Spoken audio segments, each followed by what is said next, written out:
Сәлем достар, күзгі поделкаға саңырауқұлақ жасаймыз. Жасап жатып, керек заттарын айта отырайын. Фольга керек, осылай домалақ пішінге губка керек, қағаз керек, сосын салфетка қағаз, клей керек болады. Фольганың ішіндегі қатты картоны болады, оратылған сол керек болады.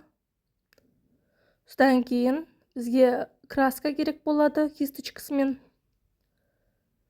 Содан кейін синтифон болса синтифон, болмаса фольганы домалақ қылып пішіммен келтірсе де болады. Ол аяқ жағына керек болады, тірегіне.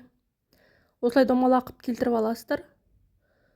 Жаңағы клейіміз осындай. Бір қолмен болған соң ыңғайсыз болып жатыр. Бір қолымда камера. Жасалу жолы түсінікті түсірілген. Ары қарай видеодан көре беріңіз.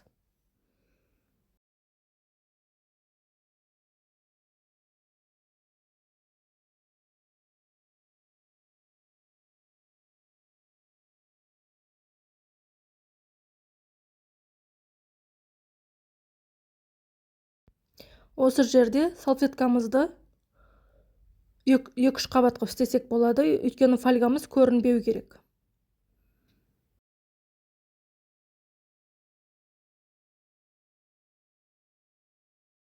Мына фольганың ішіндегі қатты картон оратылған.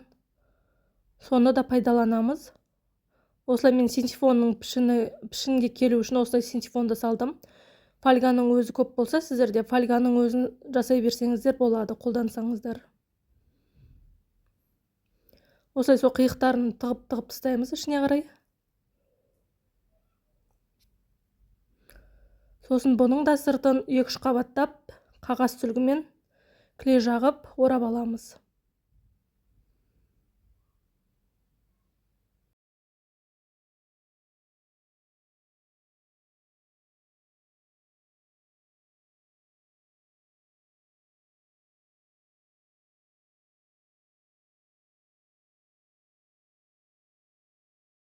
Менде мухомор саңырауқұлағы болатын болды.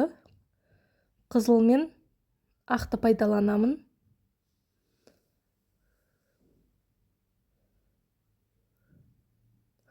Және менде қоңыр түс жоқ, сабына қоңыр түс керек болады. Ол үшін қызыл мен көкті араластырып, сабын жасап аламын.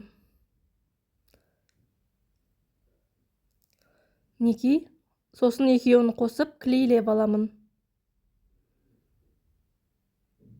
Басымен сабын қосып клейлеп қоямыз. Дайын.